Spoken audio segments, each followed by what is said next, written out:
Tafsir fi Zilalil Quran, karya Asy-Syahid Said Qutb, diterjemah bahasa oleh Datuk Yusof Zaki.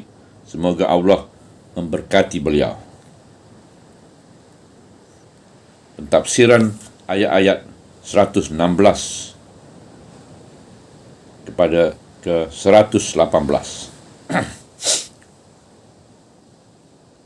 Kemudian ayat-ayat yang berikut menayangkan kefahaman mereka yang sesat terhadap hakikat uluhiyah dan penyelewengan mereka dari dasar tauhid yang menjadi landasan agama Allah dan asas kefahaman yang betul dalam setiap risalah. Ia menggandingkan kefahaman mereka yang menyeleweng dengan kefahaman jahiliyah yang karut terhadap zat Allah Subhanahu wa taala dan sifat-sifatnya.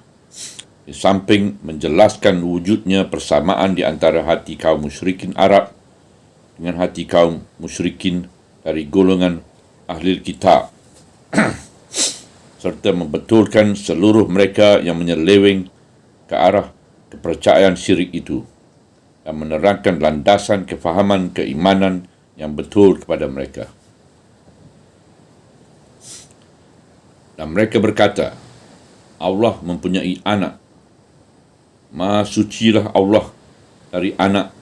Malah Allah memiliki segala apa yang ada di langit dan di bumi, dan seluruh mereka tunduk dan patuh kepadanya. Ayat 116. Allah pencipta langit dan bumi, dan apabila dia hendak menciptakan sesuatu, dia hanya berfirman, jadilah, maka muncullah sesuatu itu ke alam al-wujud. Ayat 117. Dan berkata pula orang-orang yang tidak mengetahui, mengapa Allah tidak berbicara dengan kami secara langsung? Mengapa tidak datang kepada kami sesuatu mukjizat? Begitulah juga orang-orang yang sebelum mereka berkata seperti perkataan mereka. Hati mereka sama sahaja. Sesungguhnya kami telah menjelaskan ayat-ayat kami kepada kaum yang mempunyai keyakinan. Ayat 118. Dakwaan yang karut bahawa Allah mempunyai anak itu bukanlah dakwaan kaum Nasara sahaja terhadap Isa Al-Masih. Malah ia juga dakwaan kaum Yahudi terhadap Uzair dan dakwaan kaum musyrikin Arab terhadap malaikat. Ayat ini tidak menghuraikan dakwaan-dakwaan itu kerana tujuan penerangan ayat ini ialah untuk menerangkan secara ringkas tentang 3 golongan yang menentang Islam pada masa itu di semenanjung tanah Arab. Yang anehnya ketiga-tiga golongan itu masih terus menentang Islam pada hari ini dalam bentuk pergerakan Zionis antara bangsa, pergerakan salib antara bangsa, dan pergerakan komunis antara bangsa. Dan ketiga-tiga golongan ini lebih kufur dari kaum musyrikin pada masa itu. Dan dari kenyataan umum ayat ini gugurlah dakwaan kaum Yahudi dan kaum Nasara, kononnya mereka sahaja golongan manusia yang mendapat hidayah, dan kini ternyatalah bahawa mereka adalah sama dengan kaum musyrikin Arab. Sebelum Al-Quran meneruskan penerangannya tentang segi-segi kekarutan kefahaman mereka yang lain terhadap Allah Subhanahu wa taala, ia lebih dahulu membersihkan Allah dari kefahaman itu dan menerangkan hakikat perhubungan yang sebenar di antara Allah dengan sekalian makhluknya. Maha sucilah Allah dari anak. Malah Allah memiliki segala apa yang ada di langit dan di bumi, dan seluruh mereka tunduk dan patuh padanya. Ayat 116. Allah pencipta langit dan bumi, dan apabila dia hendak menciptakan sesuatu, dia hanya berfirman, jadilah, maka muncullah sesuatu itu ke alam al-wujud. Di sini kita sampaikan kepada satu konsep Islam yang bersih dan sempurna mengenai Allah Subhanahu wa taala dan bentuk hubungan di antara Khalik dan makhluk, juga mengenai cara kemunculan makhluk dari ciptaannya. Konsep ini merupakan setinggi-tinggi dan sejelas-jelas kefahaman mengenai suatu hakikat itu, mengenai semua hakikat ini. Alam buana ini muncul dari penciptanya dengan perantaraan keputusan iradat Allah yang mutlak dan maha berkuasa, iaitu jadilah, maka muncullah sesuatu itu ke alam al-wujud, ayat 117.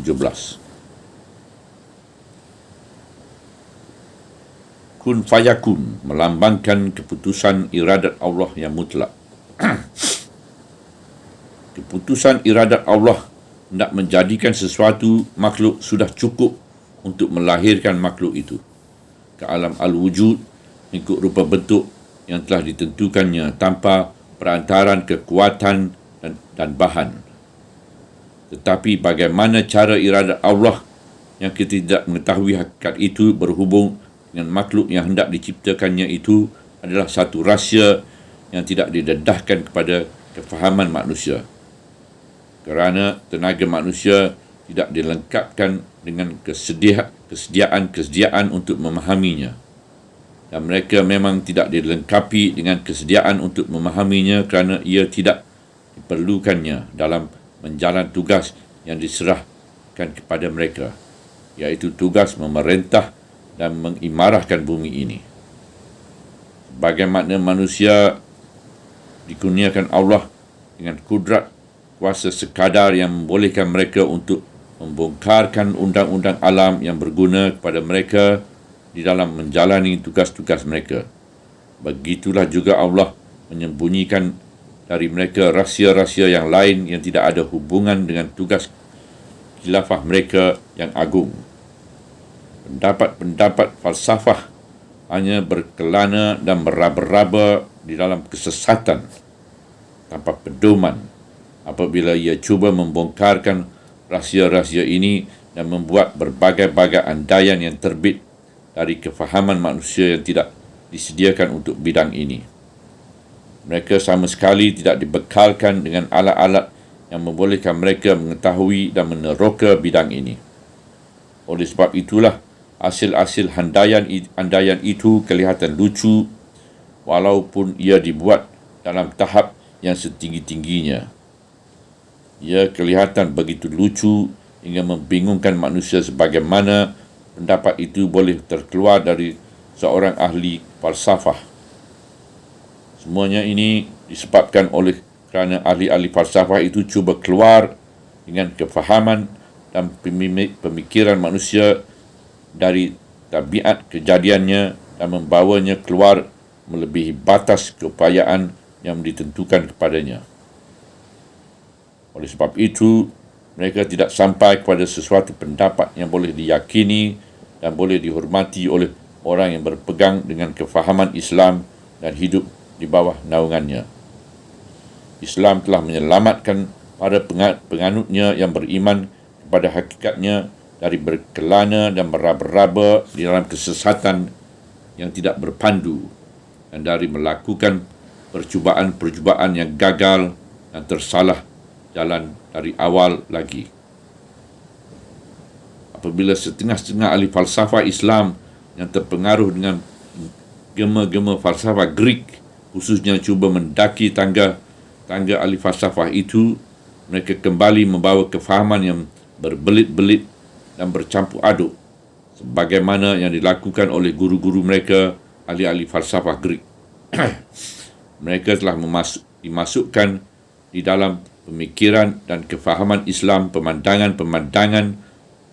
Mereka telah dimasukkan di dalam pemikiran dan kefahaman Islam pemandangan dan fikiran yang tidak sesuai dengan tabiat dan hakikat Islam. Itulah hasil kesudahan yang pasti dari setiap percubaan akal manusia yang berfikir di luar bidangnya dan melebihi batas kemampuan tabiat kejadiannya. Gagasan wahdatul wujud. Pandangan Islam ialah makhluk itu berlainan dari Khalik dan tiada sesuatu pun yang serupa dan setanding dengan Khalik.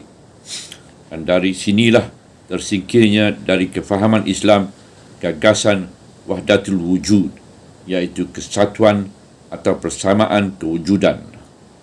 Mengikut pengertian yang difahamkan oleh orang bukan Islam dari istilah itu ialah dengan pengertian bahawa alam al-wujud dan penciptanya adalah satu kesatuan yang sama, atau dengan pengertian bahawa alam al-wujud itu adalah pencarian zat peribadi dari pencipta, atau dengan pengertian bahawa alam al-wujud adalah gambaran lahir yang boleh dilihat bagi penciptanya, atau dengan lain-lain pengertian yang serupa dengan atas pengertian ini. Di dalam pandangan orang Islam, kesatuan kewujudan itu difahamkan dengan pengertian yang lain, iaitu kesatuan dan persamaan lahirnya alam al-wujud itu dari iradah Khalik yang sama, dan kesatuan dan persamaan undang-undang yang mengendalikan alam al-wujud, dan kesatuan struktur alam al-wujud, keselarasannya dan kesatuan arah tujuannya menuju kepada Allah dengan penuh perhambaan dan khusyuk. Malah Allah memiliki segala apa yang ada di langit dan di bumi, dan seluruh mereka tunduk dan patuh kepadanya. Ayat 116. Oleh itu, tidak sekali-kali perlu difahamkan bahawa Allah mempunyai anak di kalangan makhluk-makhluk yang wujud di langit dan di bumi ini. Kerana seluruh makhluk ini adalah dari ciptaannya belaka. Semuanya dicipta dengan darjah yang sama dan alat yang sama. Allah pencipta langit dan bumi, dan apabila dia hendak menciptakan sesuatu, dia hanya berfirman, jadilah. Maka muncullah sesuatu itu ke alam al-wujud. Ayat 117. Gerakan iradat ini berlangsung dengan suatu cara yang tidak dapat diketahui oleh daya pemikiran manusia, kerana hal ini di luar kemampuan daya pemikiran mereka. Oleh itu adalah dari kerja-kerja membuang tenaga yang sia-sia untuk berusaha membongkarkan rahsia ini dan meraba-raba dalam kesesatan tanpa pemandu.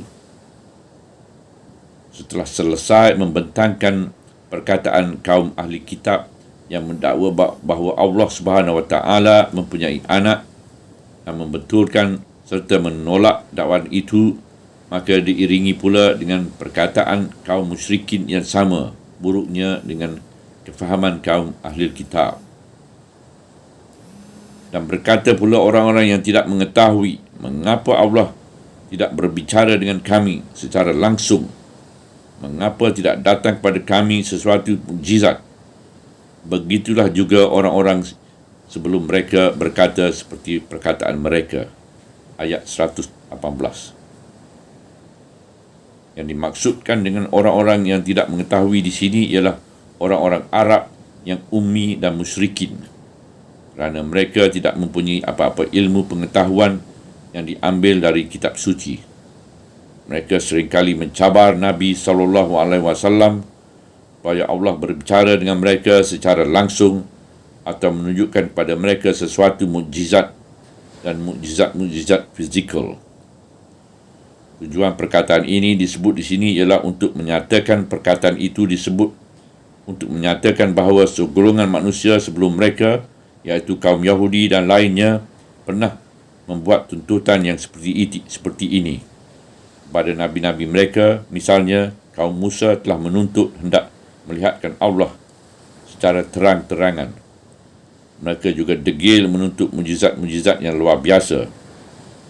Oleh itu, nyatalah bahawa di antara kaum musyrikin dan kaum Yahudi terdapat titik-titik keserupaan dari segi tabiat, keserupaan dari segi kefahaman, dan keserupaan dari segi kesesatan. Arti mereka sama sahaja. Dan ini kaum Yahudi tidak melebih kaum musyrikin.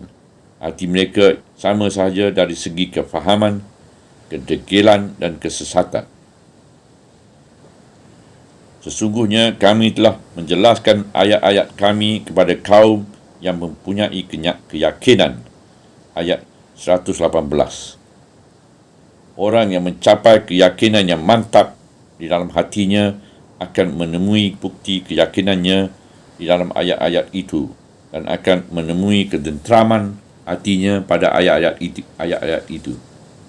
Ayat itu sendiri tidak mewujudkan keyakinan, malah keyakinanlah yang dapat memahami maksud ayat-ayat itu dan menjadikan hati yakin kepada hakikatnya. Seterusnya, keyakinanlah yang menyediakan hati manusia untuk melakukan penerimaan yang betul dan sampai kepada hakikatnya. Subhanallah, walhamdulillah, wala ilaha illallah, wallahu akbar, wala hawla wala quwata illa billahil aliyyil azim, wala hawla wala quwata illa billahil aliyyil azim, wala hawla wala quwata illa billahil aliyyil azim.